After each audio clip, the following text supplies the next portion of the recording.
बेचने वाली चुड़ैल। एक बार की बात है, जादूपुर नाम के एक गांव में करतब दिखाती एक औरत एक रेड्डी के लिए गांव में आती है।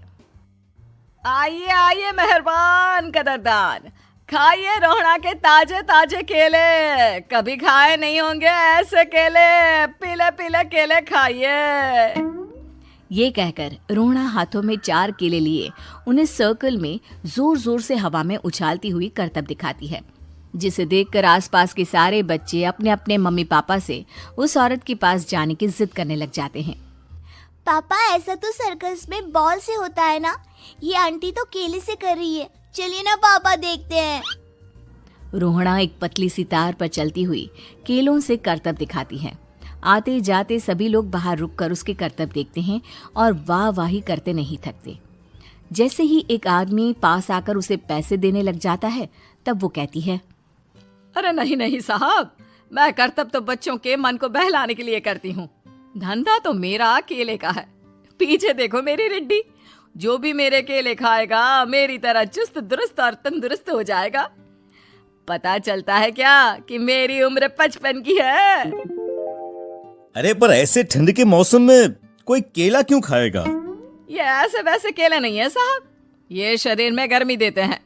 ठंड को दूर भगाए जो भी रोहिणा के केले खाए। पापा, अगर मुझे केले नहीं मिले तो मैं घर नहीं जाऊंगी। तभी उसके पापा कहते हैं कि बेटा, केले ठंड में कभी गर्मी नहीं देते। ये सब कहने की बातें हैं, सामान बेचने का तरीका है इनका। पर पिंकी नहीं मानती। मैं केले खाऊंगी। पिंकी की जिद के आगे नत्थू हार जाता है और उसे केले खरीद कर दे देता है। पिंकी खुश होकर केले घर ले आकर खाती है।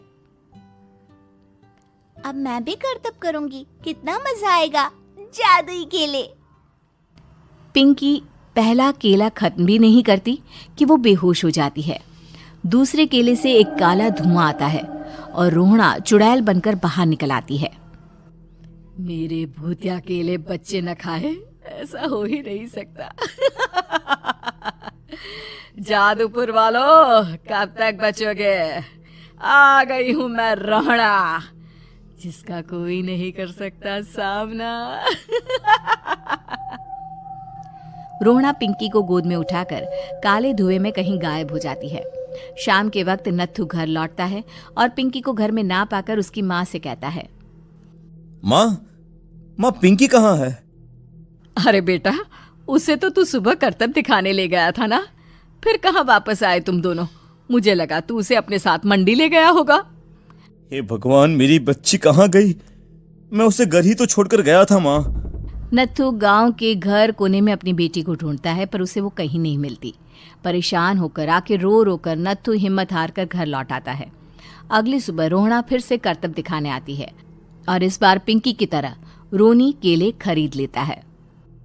50 रुपए दिए थे पापा ने, सारे पैसों की मैंने केले खरीद लिए हैं। अब मैं भी आंटी की तरह ही करतबबाज बन जाऊंगा।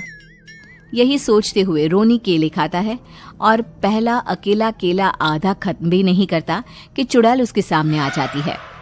मेरे साथ चलने का समय आ गया है रोनी। ये तो बस शुरुआत है।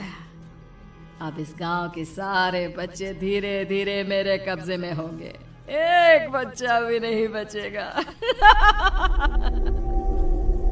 ये कहकर रोना रोनी को गोद में लेकर काले धुएं में अदृश्य हो जाती है। इसके बाद हर रोज गांव में से कोई ना कोई बच्चा गायब होता, पर ऐसा क्यों हो रहा है किसी को भी समझ में नहीं आ पा रहा था। रोज की तरह अपनी बेटी पिंकी की तलाश में नत्थू गांव के एक तालाब के पास बैठा रो रहा था। कहाँ गई मेरी पिंकी? शकुंतला के जाने के बाद एक वही तो मेरा सहारा थी। अरे उसकी आत्मा कोस रही होगी मुझे कि मैं अपनी बच्ची को संभाल भी नहीं पाया। नत्थू ये कहता हुआ रो ही रहा था कि तभी तालाब में से उसे शकुंतला की आवाज सुनाई देती है। कहाँ थी तुम शकुंतला? हमारी बच्ची और सारे गायब हुए बच्चे रोहड़ा के कब्जे में हैं। वो बच्चों को जो केले देती है उससे बच्चे बेहोश हो जाते हैं और उसके कब्जे में आ जाते हैं और वो उन्हें ले जाकर काली दुनिया में ले जाती है। पर वो ऐसा क्यों कर रही है? ये मैं नहीं जानती, पर उस दुनिया का रास्ता मैं आपको बता सकती हूँ। जहां ये नदी खत्म होती है वहां एक केले का पेड़ है, उसके नीचे एक दरवाजा है, वहीं से रास्ता जाता है उस दुनिया का। ये कहकर शकुंतला की आत्मा गायब हो जाती है। गांव के सभी लोग झुंड बनाकर उसी रास्ते से काली दुनिया में चले जाते हैं और वहां देखते हैं कि सारे बच्चे वहां काम कर रहे थे। पापा मुझे ले चलो यहाँ से। पापा पापा। सभी बच्चे अपने मम्मी पापा से लिपट जाते हैं। तो तुम लोग यहां तक आ गए? क्यों हमारे बच्चों को पकड़ लिया तूने? तुझे शिकार ही बनाना है तो ले, हम सब आ गए हैं, हमें खा ले। नहीं, मुझे बच्चे चाहिए, मेरे बच्चे के बदले तुम लोगों के बच्चे। क्या मतलब? मैं इसी गांव में रहने वाली एक औरत थी। केले की चोरी के इल्जाम में मेरे बेटे को गांव वालों ने इतना मारा कि वो मर गया। उसी दिन मैंने ठान लिया कि गांव वालों का भी वही हाल करूंगी। कुछ दिन बाद बेटे के चले जाने के दुख में मैं भी मर गई और मेरी भटकती आत्मा एक चुड़ैल बन गई।